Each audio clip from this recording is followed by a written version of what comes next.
Namaste, Jai Hind. Welcome to another edition of the ANI podcast with Smita Prakash.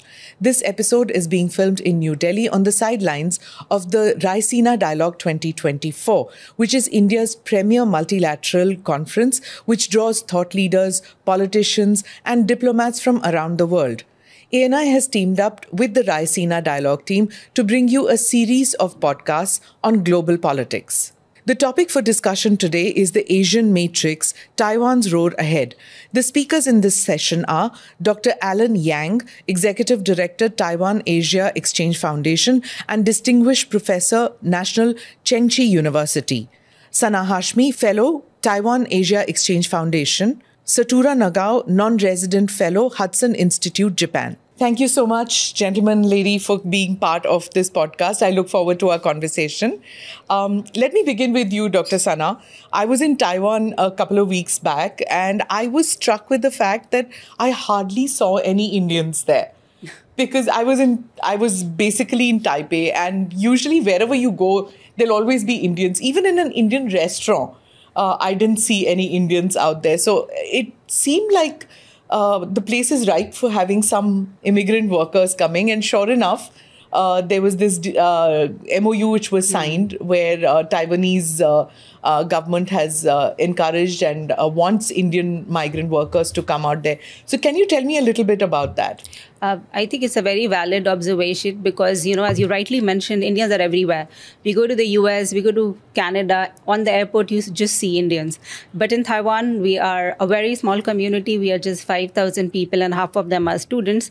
And I think this is primarily because Indians still do not know that Taiwan is a place where you could go to work, where you could go to study.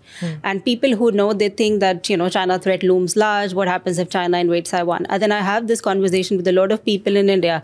And the only question they ask me, what's happening with China? Is it safe? Are there Chinese jets flying over Taiwan? And I'm like, no, you come and see. And, you were there and you must have also seen that how safe it was. Not just in terms of generally how countries are safe, but in terms of China as well. You do not really feel that there is a conflict between China and Taiwan when you're there. So I feel that there's a lack of familiarity, there's lack of awareness. And you also talked about the labor agreement that was just signed last Friday, in fact. Taiwan definitely wants to attract more Indians. As of now, we are primarily working in the white-collar jobs. So the purpose is to get more blue-collar workers from Taiwan and to have more Indians. And Taiwanese government has been very, very receptive towards Indians.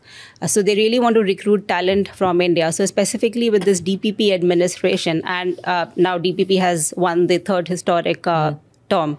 They really want to reach out to India. They really want to get more Indians. They really want to strengthen people-to-people ties between the two countries. So Indians who want to go there, what should they look out for, in the sense that what kind of workers should do you think that Taiwan wants? One, that. And the second point I want to ask is that, is there any anxiety with regard to China? How does China view it, you think, with Indians warming up to Taiwan, sending their people? More people-to-people contact is not something that China would like. First question, I'll answer first that. So I feel that what Taiwan wants from India, and when it comes to Indian going to Taiwan, there is declining population in Taiwan and then the aging population. So Taiwan is in really need of workers. So the primary source of workers are Vietnam, Indonesia, and Thailand, Philippines. Also, I think. So mostly Southeast Asia. Yeah. So they're very used to seeing Southeast Asian coming to Taiwan as migrant workers. So this is the Indians coming as workers. This is a very new idea for even Taiwanese. But I feel with time, there will be more familiarity with this thing of Indians coming to Taiwan. Mostly they're looking for in the manufacturing, and as well as for house helpers. Nursing staff Nursing, also? housing helpers. Elder care, nursing. Because there is aging population, so there are more old people in Taiwan. And they need migrant workers. So if they come from Southeast Asia, if they come from India, there is it's definitely cheaper. And of course, there are more people. The China factor, of course, when you talk about India, Taiwan, China factor looms large. And when you talk about Taiwan, I think the first thing that comes to people's mind is China. And I feel specifically with respect to India and Taiwan, China is not very comfortable. I think it's very uneasy about this growing bonhomie between India and Taiwan. And I think the Chinese leadership is also very well aware that if there are more people coming from India to Taiwan, if there are more people-to-people connections, that means that the interest of the government is also going to be piqued. And this is something that the Chinese leadership is not very happy about. There's a lot of disinformation that is emanating from the Chinese sources with respect to India and Taiwan. And people are getting influenced by that. People in Taiwan are getting influenced. Both, I feel both sides. People in Taiwan, people in India. So, nowadays what we see is whatever we are seeing on the internet, we just believe it. Correct. We do not check. So I feel that this is something that we are grappling with, the issue of Chinese disinformation. But I think I would just say that China is definitely not happy with the growing partnership between India and Taiwan. Dr. Yang, I would come to you. The future of Asia's security and probably even the world, it's inextricably linked to Taiwan's future. What happens with Taiwan? What are the consequences for Asia, one, and for the world, two, if China decides to go ahead with its expansionist policies and move towards Taiwan? Well, it's a very important issue. As we know that during the past years, there has been no widely recognized architecture, the security architecture or institution that enable the security cooperation across the Indo-Pacific countries. So the security maintenance process are quite network-based. And it is true that there are some incidents happened from now and then and from different places. And the assertive expansionism of China that expand their military influence in South China Sea, East China Sea, and even extend to Indian Ocean. That caused the crisis and uncertainty, and that endangers the security and stability across the region. Well, Taiwan is on the priority list of China's expansionism. If you look at the past decades' interaction between Taiwan and China, I am proud to say that the government of Taiwan never take the risky approach to manage the cross-strait relation. But China, after 2016, it closed the door and turned back to, they don't want to negotiate or even launch the constructive dialogue with Taiwanese government. Because they set up the so-called One China issue as the precondition for any negotiation. So when DPP President Madame Tsai Ing-wen took office since 2016, China ceased any channel of discussion and negotiation with Taiwan. And with this in mind, when it comes to the confrontation or crisis, it will be difficult to manage through constructive way. And apart from that, it is true that not only the military ways of threat, but we know that across Taiwan and China, we had the increasing interdependence relation. And Beijing took the opportunity to weaponize all kind of the interaction, to weaponize this economic interdependence and to penetrate Taiwan's economy and our society. And that caused the crisis and also the uncertainty to Asian security, even the world security issue. Do you think that there is scope for negotiations which is non-military with China, or their One China policy negates that completely? Well, I think the One China policy, what Beijing set up is the precondition for all kind of the engagement and also the discussion with Taiwan. So I think that is a political maneuvered precondition that our government and even our people cannot, will not accept. Is the youth of the country on board on that they are not going to accept a one China policy and no talks with China is fine by them? Well, I would say our leader and the government took the responsibility to secure our people and our welfare. So we are open to the discussion and dialogue with China without any precondition. Right. So the equal footing dialogue is very important for any sovereignty country. Dr. Nagao, I'll come to you. How can Taiwan's partners in the region, from Japan to India, integrate Taiwan further into the global systems and their plans for regional security? That is a very good question. Thank you very much for asking. Taiwan is already an independent country. So maintaining current situation is interest of all countries in the world except China. So that's why integrated into the global system is a very important part. How to maintain current situation. We can remember what happened during the COVID-19 pandemic. Taiwan needs information, but China blocked this flow. In this case, because of the humanitarian background, other country has legitimacy to push China to accept this flow of information. So accepting as a member of the WHO, even if the otherwise, we try to create a situation Taiwan can access the information. And access as non-military materials. Of course, military materials are also good, but at the same time, how to integrate it, Taiwan as a part of important global system is very important. And in this case, I want to say India's policy is very good, great in this case. Why? Because when we can remember India's policy toward Taiwan, when it was started in 1995. But 2008 was the last year India mentioned one China policy in the public document. So after that, we cannot find that word. And under the Narendra Modi government in 2014, the Foreign Minister Swaraj said, if China wants India to accept one China policy, China should accept one India policy. Including all of the territory in the India-China border, is as an Indian territory. That is one Indian policy. And 2020 was the first time India sent a delegation to celebrate President Tsai Ing-wen to sworn in as a second term. This was online, but this was a very important message. So gradually India changed the policy to accept Taiwan in the global system.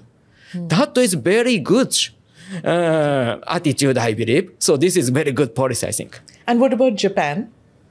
Japan's policy is we try to accept Taiwan as a partner because Taiwan is very important. And only 100 kilometers from Taiwan, Japan is located. So Japan cannot escape from Taiwan issue. Taiwan is very close friend. So it is not that. So Japan increased our activity to connect with Taiwan. That is also good, I believe. For example, when China blocked Taiwan's pineapple, instead of China, Japan import many pineapples. That is a good attitude and show of force to China.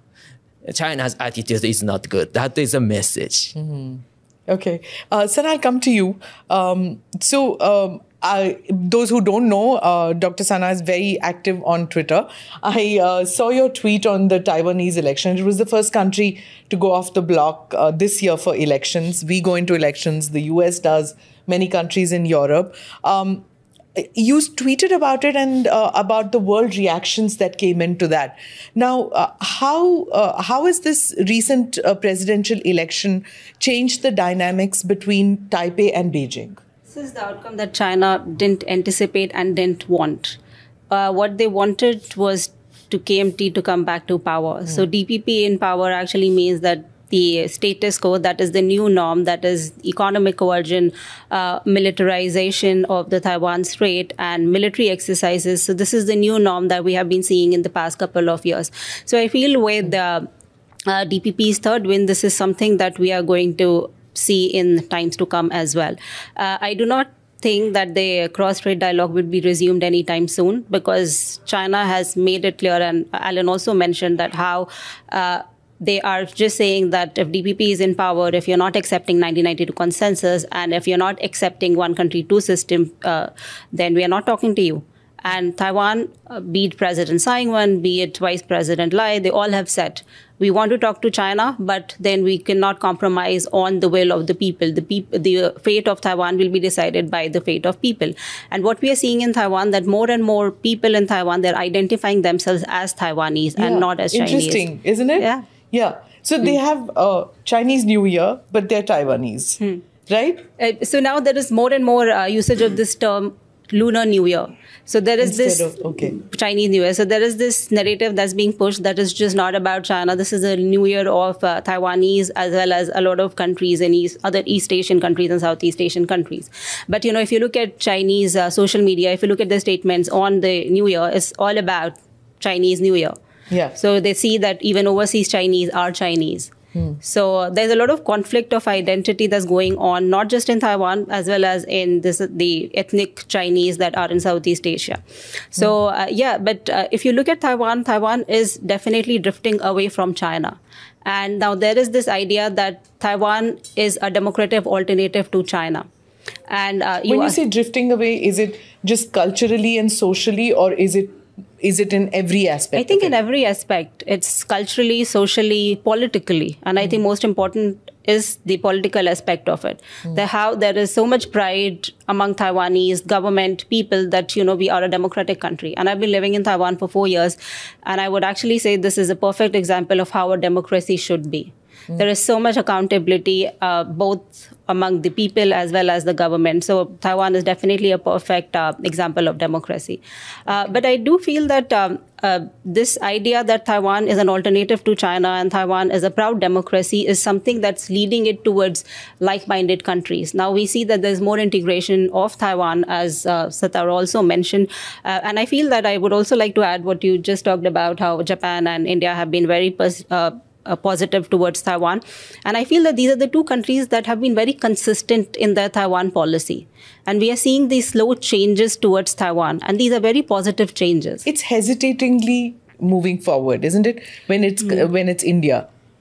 I haven't observed Japan much, but I would think with India, because we share a boundary with China, and it's such a large country and an aggressive and an expansionist country. So anything that we do with Taiwan would be hesitatingly done, because there are more ramifications. Absolutely. As in, you rightly mentioned about the boundary dispute. And I feel that whatever we do with Taiwan, the first thing we think about is how is China going to respond, and primarily because of the boundary dispute as well as the China-Pakistan nexus. And then India knows what it has been dealing with respect to the two-front threat that China has created over the past decade. But I do feel definitely India is cautious, but I don't think that India is cautious towards Taiwan. India is just thinking of its own security right now. And I'm seeing India's policy towards Taiwan changing so much so that now we are seeing things that has never happened before in India-Taiwan relationship. The Padma Bhushan that's been given to Yang Liu. And in fact, when he was here attending Semicon India last year, and how he said that Taiwan is going to be a reliable friend to India. And he also mentioned that how Prime Minister Modi said that IT is equal to India and Taiwan. So even if it's not in public, we know that there are a lot of development that have been happening.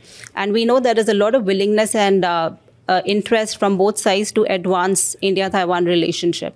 And I think the idea right now is not to just go and say something that's just going to jeopardize the equilibrium in the Indo-Pacific region. The idea is to actually make things work. we are focusing on advancing the economic relationship, cultural relationship, because, these were the basic aspects of the relationship, the unofficial framework of the relationship.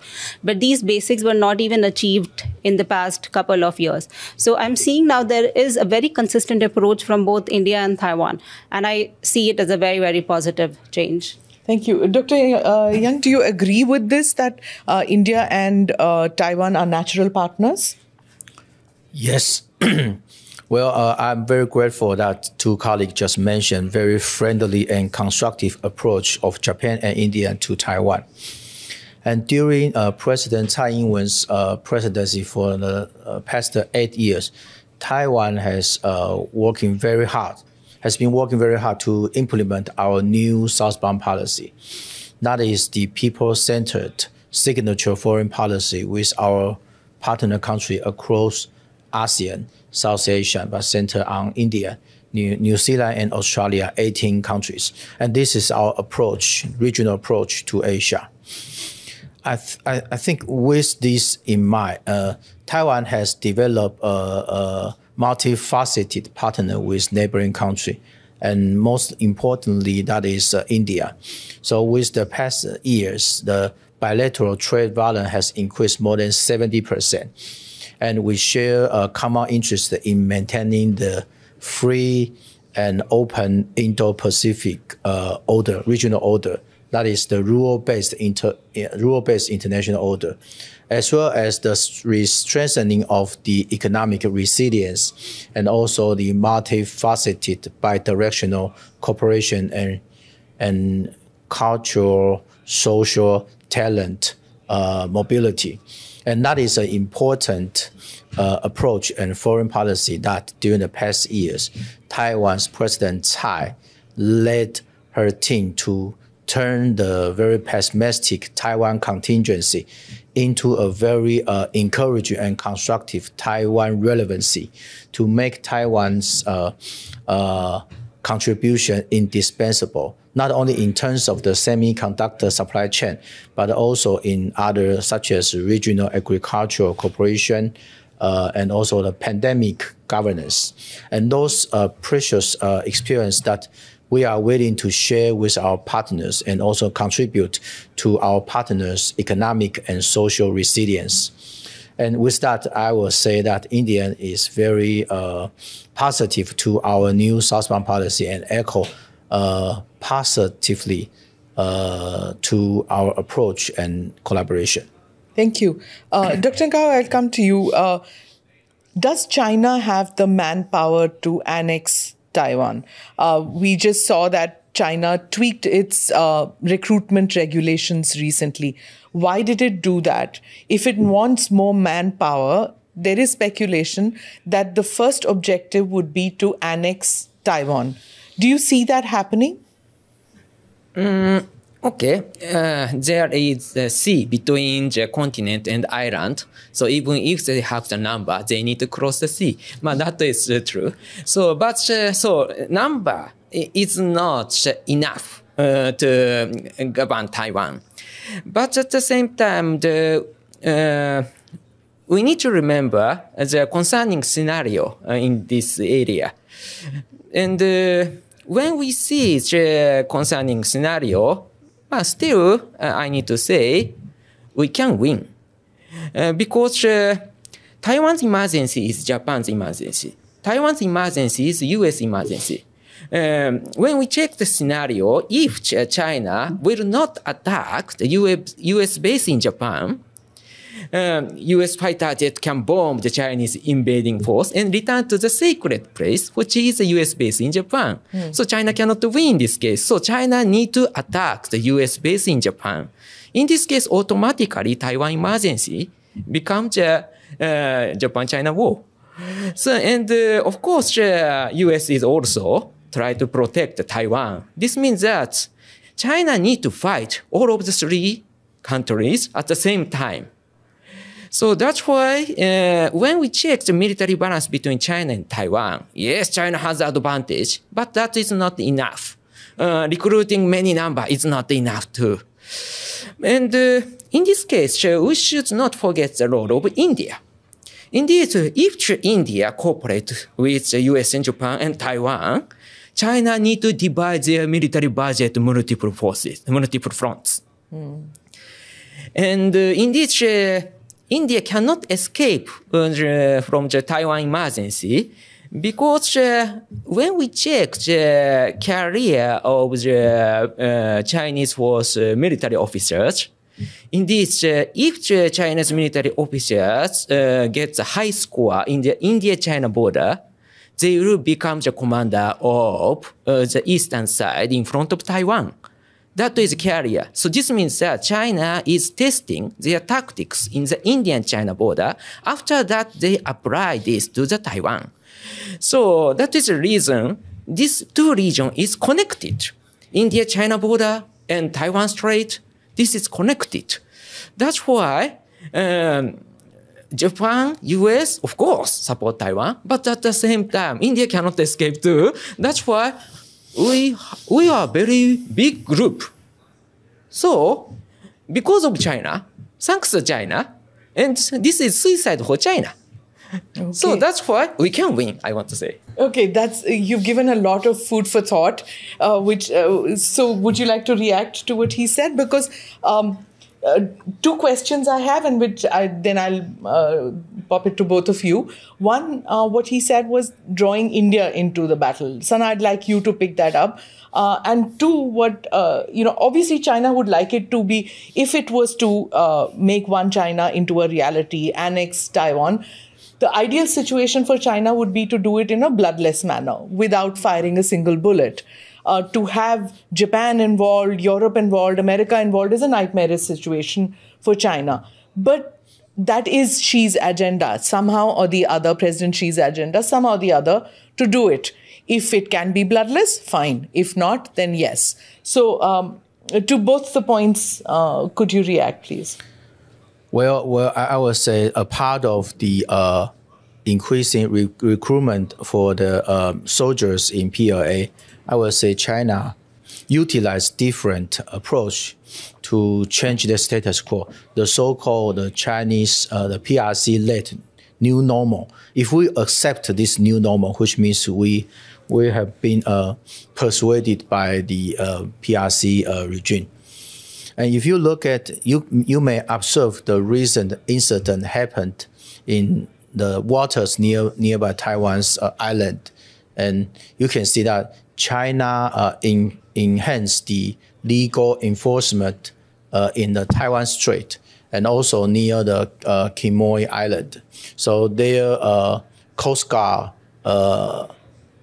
enforced the so-called investigation over Taiwan's civilian vessel, and to demonstrate that they are having the sovereignty and jurisdiction over Taiwan. But in fact, PRC never enjoyed a second legal jurisdiction over Taiwan's sovereignty or the territorial.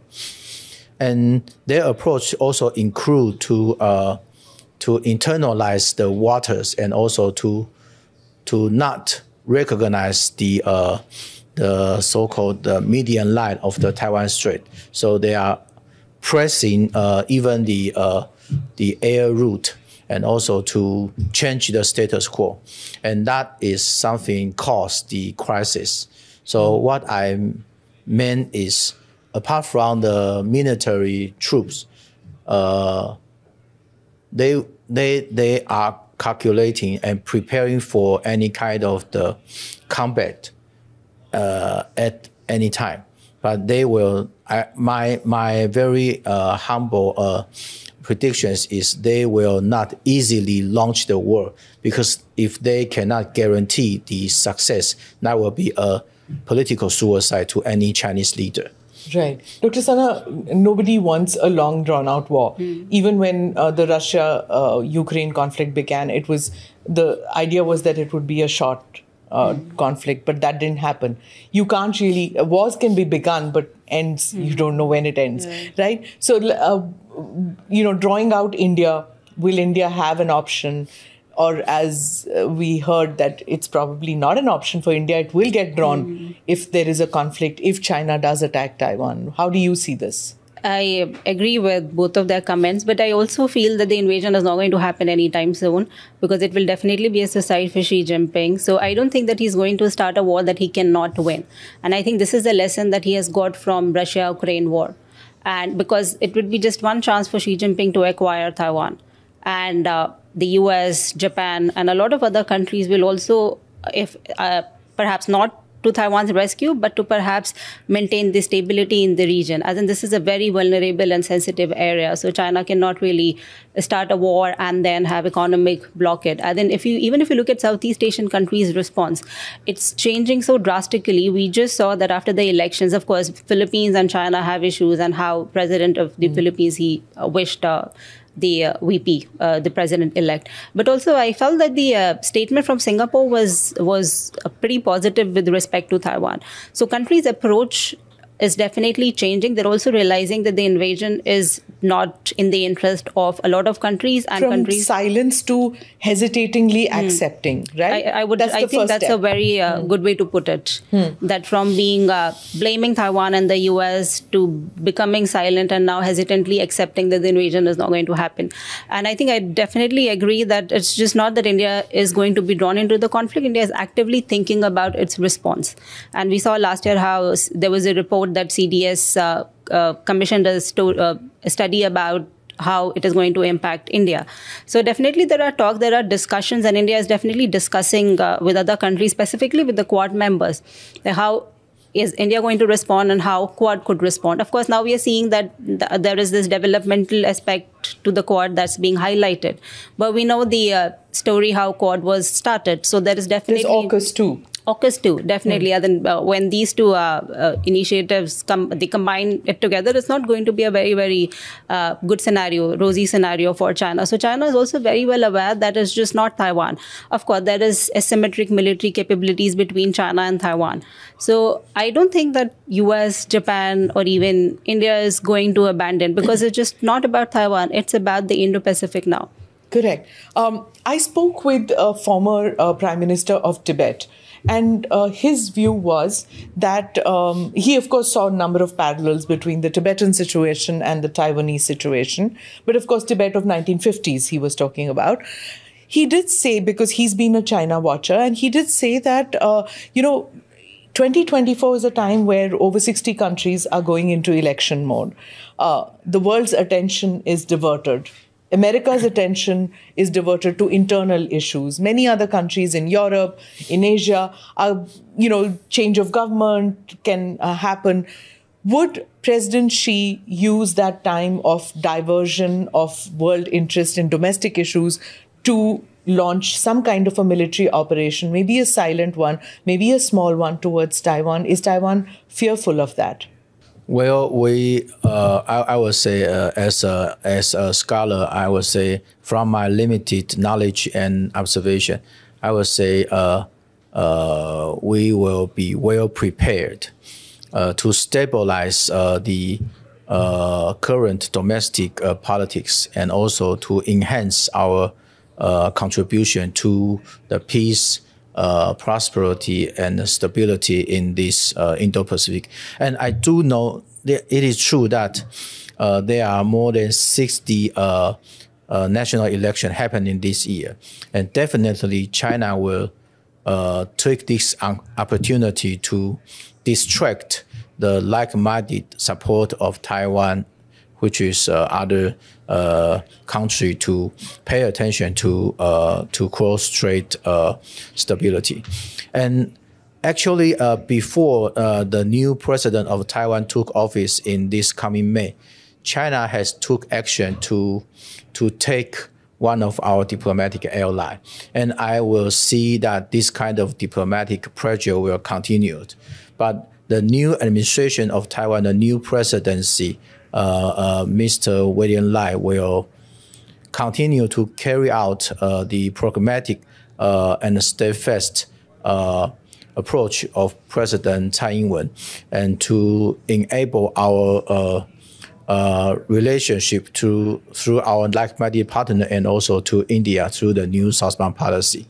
So I will say that given China will continue to pressure Taiwan and to pressure to marginalize Taiwan's role in the international network. But we will continue to work very hard to turn the pessimistic Taiwan contingency to a more encouraging Taiwan relevancy.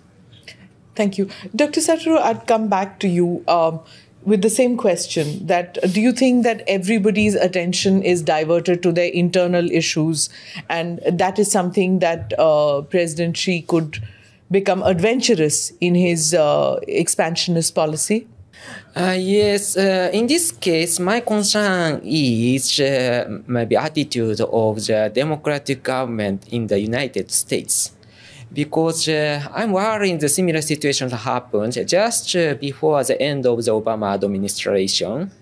Russia and China move looks like the expansionist. For example, in 2013, President Obama faced one situation, which is he have already set up the red line when the Syrian government used a chemical weapon.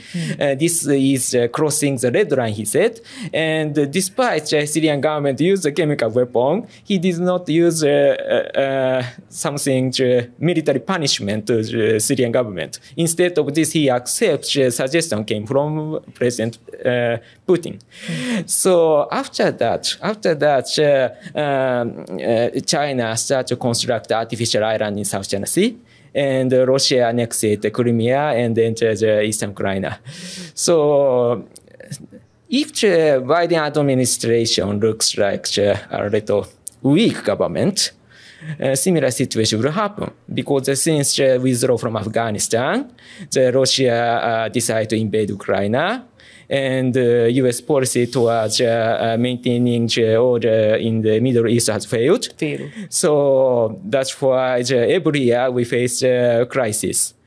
And so under such kind of situation, before the next president will sworn in the United States, China and Russia want to get more benefit. So that is my concern.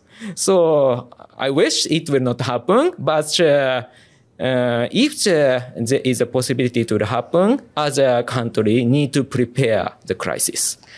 Is there any red line, Dr. Sana, which you mentioning that, when President Obama said these are the red lines, is there any red line? He's right. Because one had thought that after the pandemic, these kind of crises wouldn't happen. But 2023 saw that. We saw the Hamas conflict. We saw that the war is not ending with the Russia-Ukraine. It's not. The more Prime Minister Modi said that, in the 21st century, wars are not how we're going to resolve our differences. But it seems like wars are the only way to resolve differences, because it's not happening. The wars are not stopping. So what is the red line? And one, that. Two, wouldn't it be an ideal situation to have President Trump back in the White House for President Xi as well as for President Putin? I think when we talk about red lines, it's very important that now we like-minded countries, and specifically when we talk about maintaining peace and stability, a rules-based order, that we also established red lines for China. And I think for a decade, at least over a decade, we have been talking about China's red lines, that we should not cross China's red line. We have to be sensitive towards China. But we in India specifically have also realized that China is not respecting our red lines. China is not respecting our One India policy. So I feel it is our time to just tell China that no matter what, war is not happening. You cannot take Taiwan like that.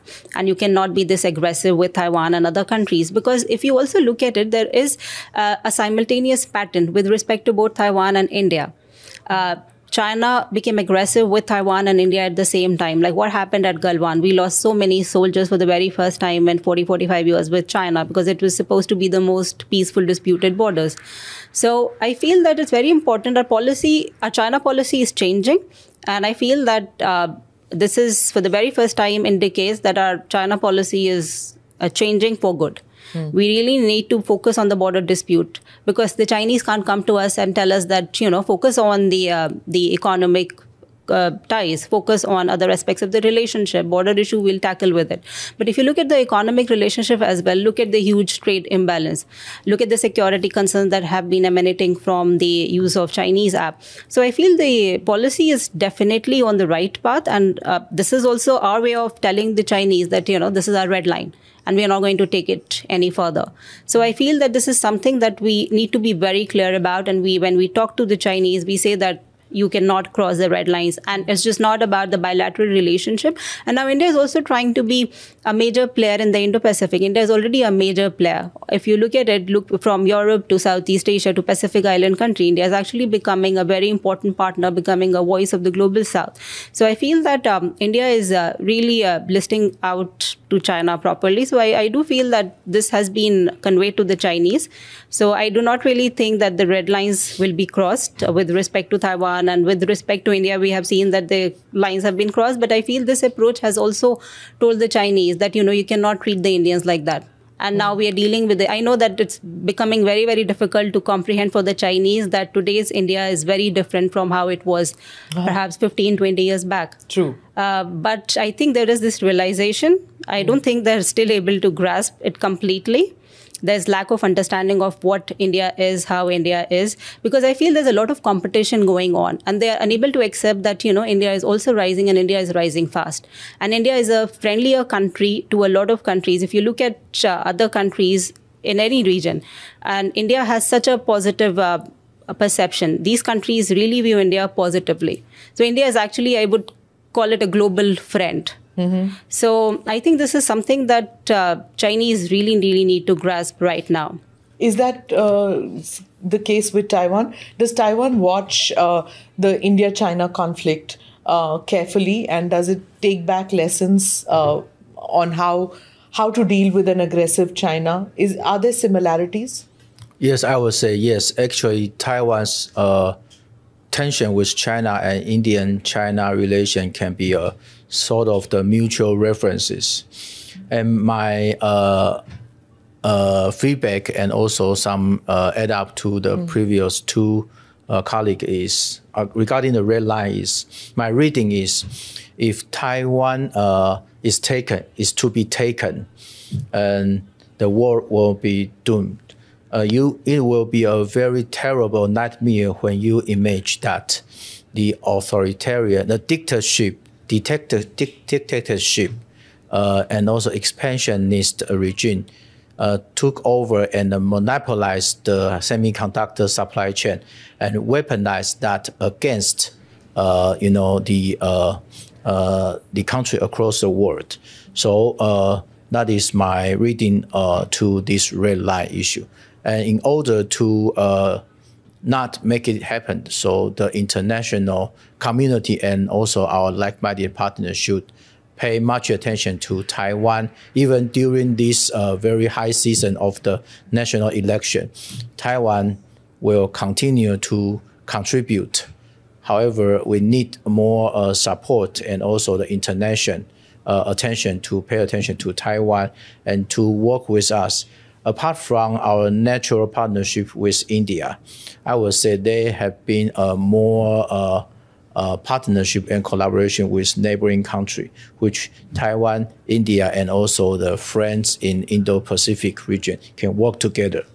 I'll take concluding remarks. I'll start with a question, and after that you can take ahead. Can President Xi not attack Taiwan? Can he do that? Is there any domestic compulsion he has? And for his future, to continue in power, does he need to attack Taiwan? I think he need to get something to prove he is a good leader to sworn in as a fourth term as a president of China. So that's why he need to get something. So even if he will not commit full-scale invasion to Taiwan, there is still possibility they will attack some part of Taiwan. And but at the same time, there is no possibility that China can annex Taiwan peacefully, I believe, because the people in Taiwan will not accept the Chinese government because they have already seen what happened in Hong Kong. and Tibet and Xinjiang Uyghur.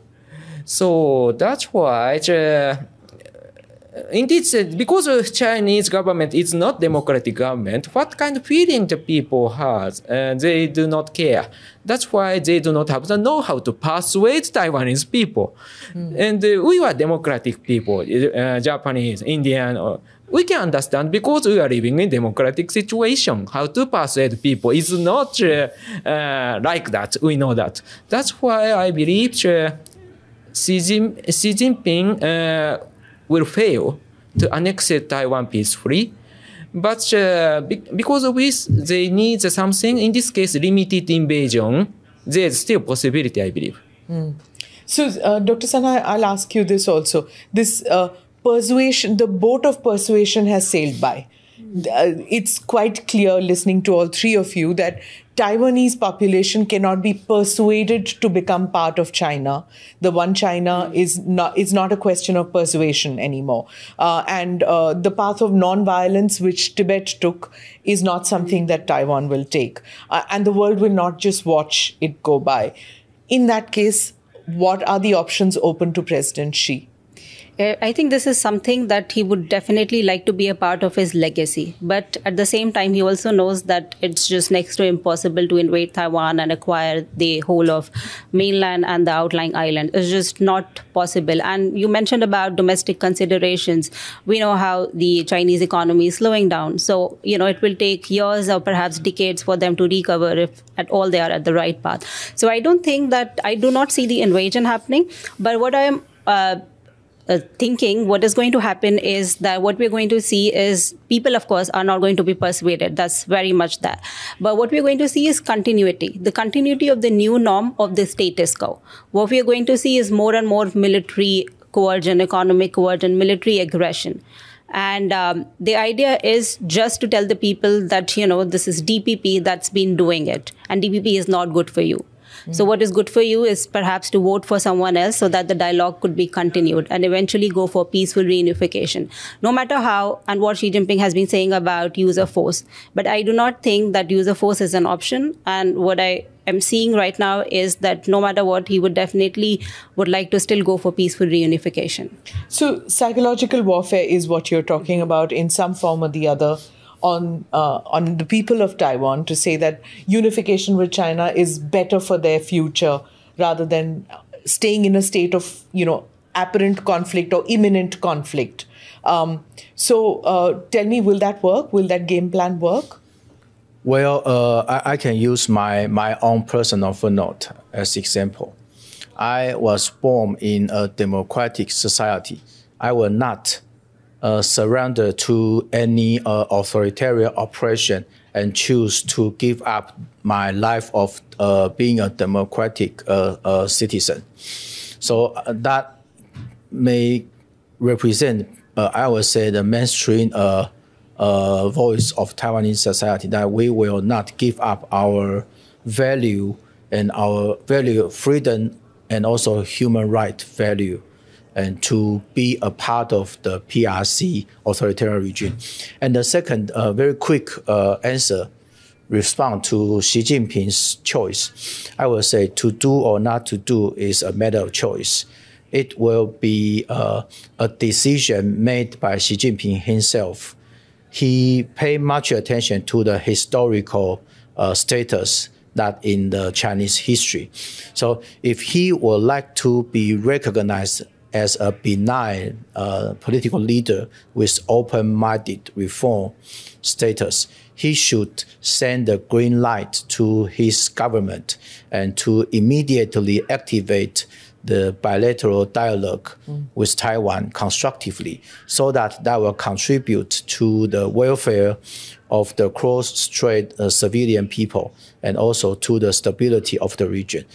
But, however, if he if he continue this approach and also take over Taiwan by force, he would be memorized as a notorious tyrant. I think that is something that he may need to consider carefully and need to escape, since he paid attention to the historical status. Right. Yeah. Thank you so much. gentlemen, and Dr. Sana for being part of this and helping us understand the situation in Taiwan and the Asia-Pacific region. Thank you very much. Thank you. Thank you It's very my much. pleasure. Thank you. Thank you. Thank you for watching or listening in to this edition of the ANI podcast with Smita Prakash, which was filmed in New Delhi on the sidelines of the Raisina Dialogue 2024.